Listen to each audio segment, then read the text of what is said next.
And welcome back, YouTube. It is it's still Sunday evening, 6:31 p.m. March 5th, 2023.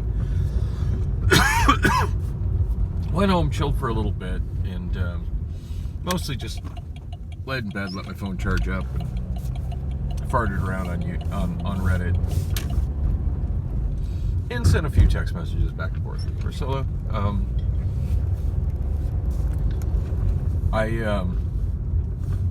So a friend of mine sent me one of the songs that I sang last night at Osbar, which was completely lost in the crowd. Like, nobody clapped for it or anything, which, whatever. But I sang, oh man, now I forget the name of the song. My favorite song from Daniel Caesar. I'm completely drawing a blank on the name of the song. Oh, Get You. That's it. Which is actually, like, sometimes I forget because I'm just so used to singing it myself. But I forget. It's a duet between him and, probably pronouncing her name wrong, but Callie Uchis. Probably pronouncing that name wrong. Anyway, I had no idea who she was. And my friend that I was out with was like, oh, I really like her, and mentioned some song, and I'm just like, yeah, I have no idea what that is. Anyway, it sent me a link to it, and I finally had time to listen to it, and oh yeah, I do actually know that song. Oh, it's just one of those songs I hear on the radio that I hadn't really, it hadn't piqued my interest enough to look it up online and try to figure out what it is and download a copy or anything. But it's one of those things that when I hear it on the radio, I like it, I listen to it. And also fairly sure I've heard it a few times on the jukebox over at Bullock's Cocktails.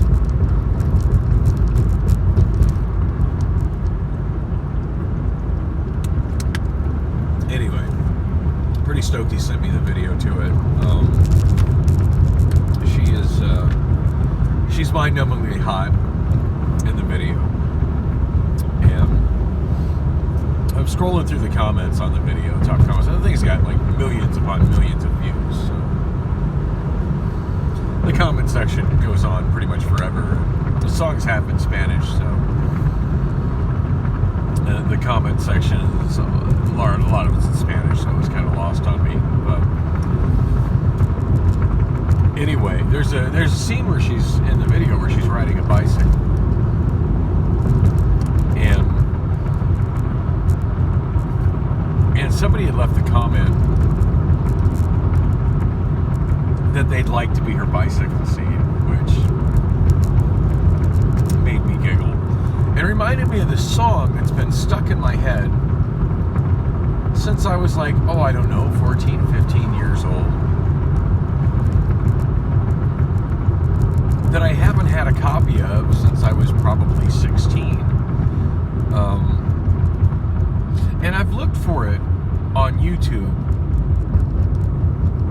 I've been looking everywhere for this song since like the mid-1980s. I used to visit Phoenix in the summertime. Lived in Eastern Wyoming, a small town called Douglas, through the school year. And then alternating Christmases and Easters, and then also for about 2/3 of the summer I would come down here and stay with my dad in North Phoenix near Metro Center. And one of the things that I would do when I was here, because I had no way to listen to it at home in Wyoming, was I would record the Dr. DeMeno show on KZZP. For those who are not familiar with who Dr. DeMeno is, he's the DJ who basically made Weird Al Yankovic's career happen. Used to have a novelty show. Started out, I believe, on KMET in Los Angeles as a local show, and then eventually became nationally syndicated. I have no idea what the status of it is now. I do believe that Dr. DeMeno is still alive, because I think he was in the Weird Al movie that came out late last year. Early this year, but as far as whether or not there's still a nationally syndicated Dr. Demento radio show. I kind of doubt it.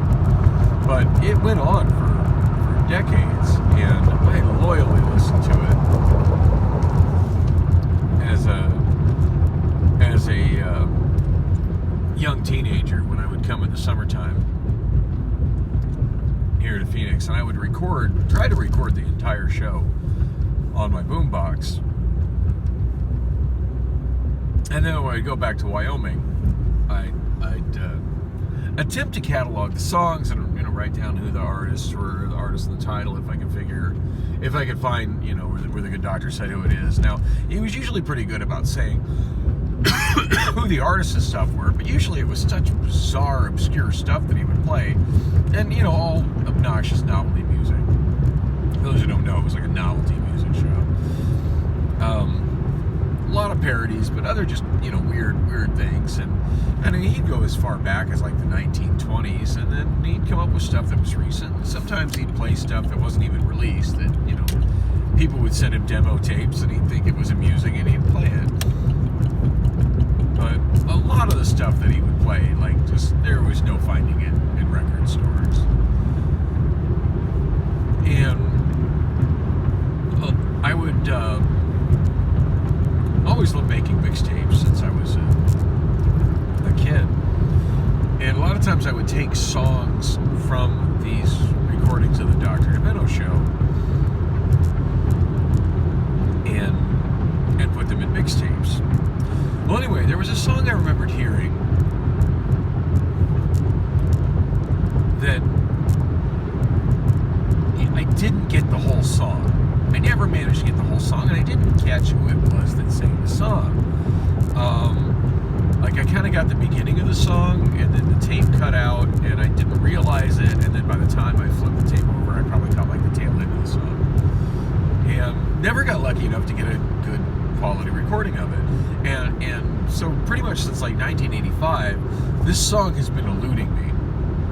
And when I saw the comment about how this guy would like to be Kelly Uchis's bicycle seat, it just put that song right back in my head. This stupid song has been stuck in my head since I was 14, 15 years old.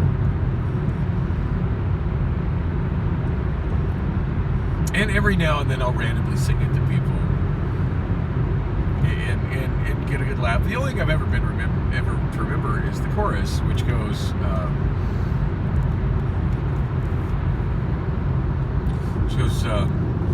life would be oh so sweet if I was a bicycle seat. Ride, ride, little cheeks, sit on me, I'm a bicycle seat. Which is, yeah, to my amateur mind, it's absolutely wonderful. Passing an SUV with no lights on, who's tailgating. Gotta love Arizona drivers. Anyway, so I see this comment, and I just responded with life would be oh so sweet if I was her bicycle seat, because it was just suddenly the song was just right back in my head again.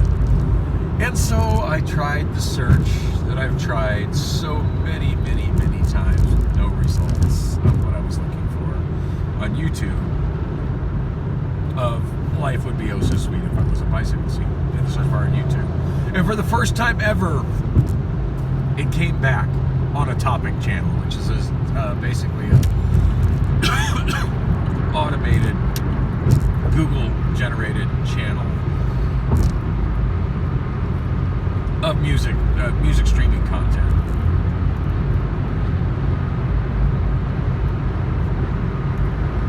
That was the last thing I expected I was going to get and happen for me today. So after years, literally 35 years plus of trying to find this stupid song that I've sang to people and made people laugh about, I'm yeah, it's a real song. I have no idea who sings it or how I would go about getting it, but I know it's a real song. I heard it on the radio once. And the other thing I remembered was that there was kind of a backing vocal that went, sit on me, why don't you sit on me? Anyway, I now have it. I use my YouTube immediately went in the living room, used my YouTube, downloaded it.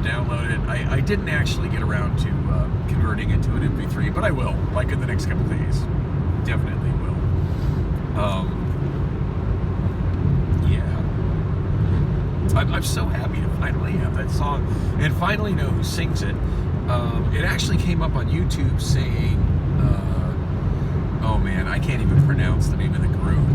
Splodge something? I don't know. Unpronounceable group name. But from that, I was able to go on Discogs and type, I don't know, maybe the first 5 or 6 letters of it, and then it showed up in the search bar for Discogs. And from there, I was looking at their discography, and I saw the cover art that matched what was used on the Topic channel in YouTube. And after doing a little bit deeper digging, and by the way, I'll definitely put a link to the song in the video description here, because yeah, everybody needs to hear this song.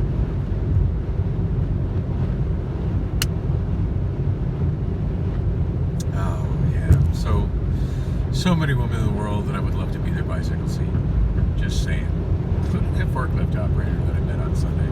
Still can't stop thinking about her. Meanwhile, the other one that works night shift, but they're an erratic schedule to where we're not always on the same nights. We're still texting each other, so I don't know when we're going to end up actually going out and doing something together, but it's. I do believe it's going to happen at some time. We just seem to keep working opposite nights, so she gets busy or I'm busy or whatever. But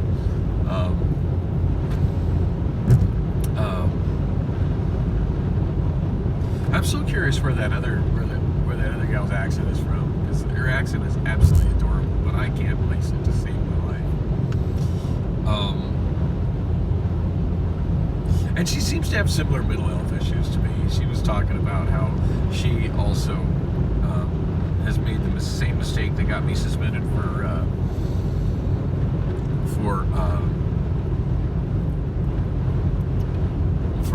TDR, but always caught it before it became a problem.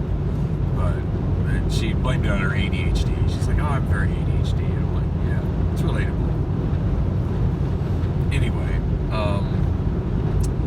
yeah, life would be oh so sweet if I was her bicycle. Ride, little cheeks, sit on me, I'm a bicycle seat. Oh, I'm so happy to have the MP3 of that. So anyway, I go searching.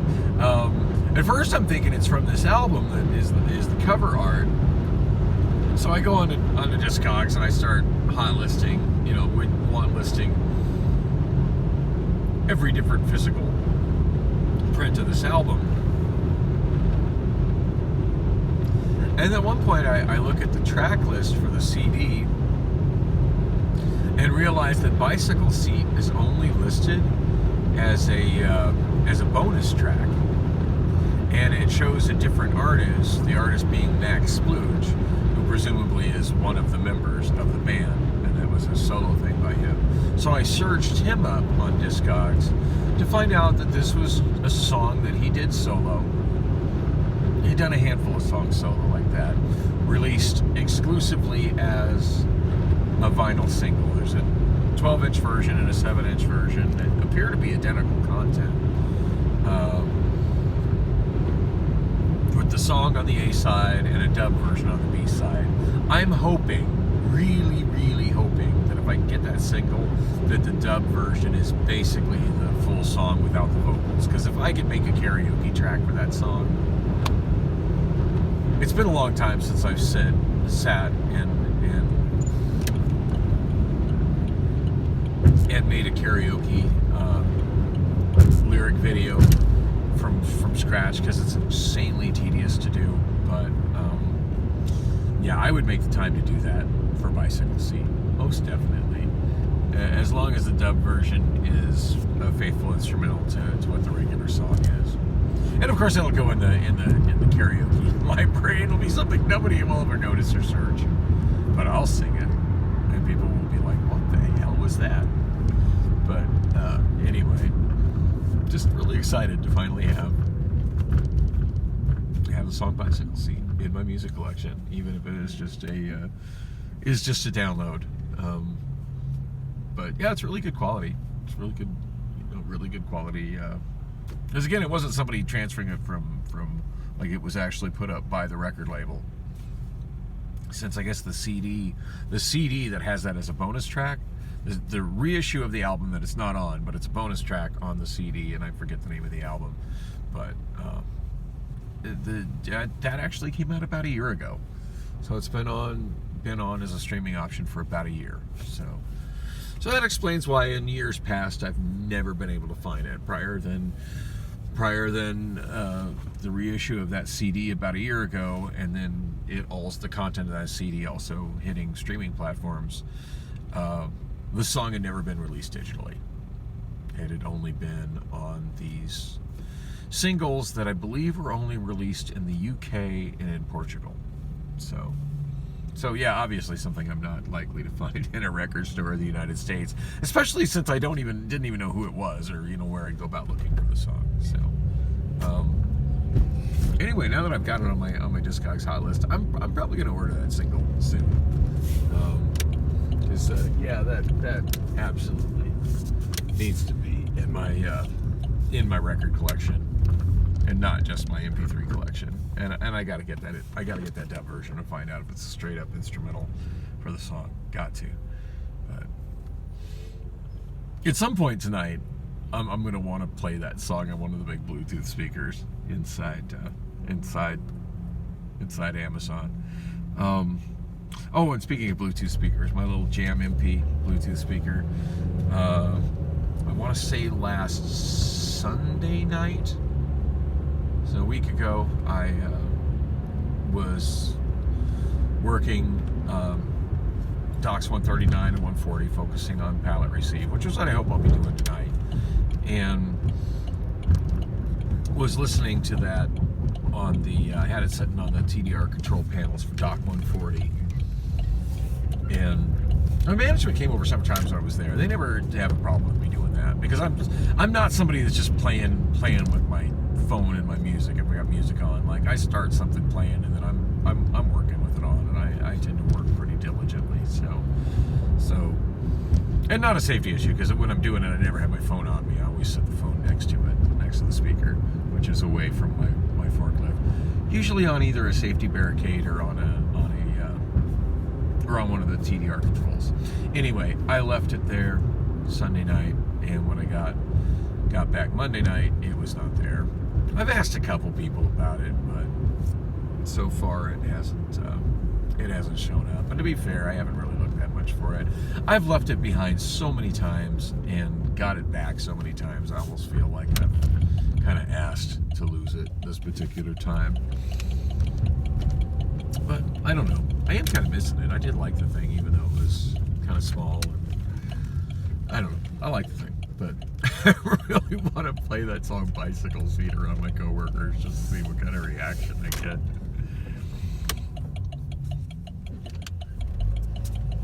Because it is kind of some dirty. It is kind of a dirty song, but like not so dirty that it couldn't be played on the Dr. Demento show. So there you go. Anyway, I'm really looking forward to working tonight. I do think I'm going to end up getting pretty tired before the end of the shift, since I've been up since about 11 o'clock this morning, and I didn't really sleep a long time last night. I stayed up pretty late. Mason and I watched a Cure, full-length Cure concert off Laserdisc, and I think it's the first time I've actually watched that concert from beginning to end, so that was pretty freaking cool. After we did our driving around, and he had no idea there were anything like the homeless encampments that there is at the Zone in Phoenix. He was pretty shocked, and he did say he's been through Skid Row in LA, but he was just shocked to see anything like that here. And I don't know what's worse, Skid Row in LA or the Zone in Phoenix. It's getting kind of debatable these days. It really is. Anyway, I'm here. It's time for me to work. Thanks for coming with me on the ride, and like and subscribe if you find it amusing listening to me talking to myself.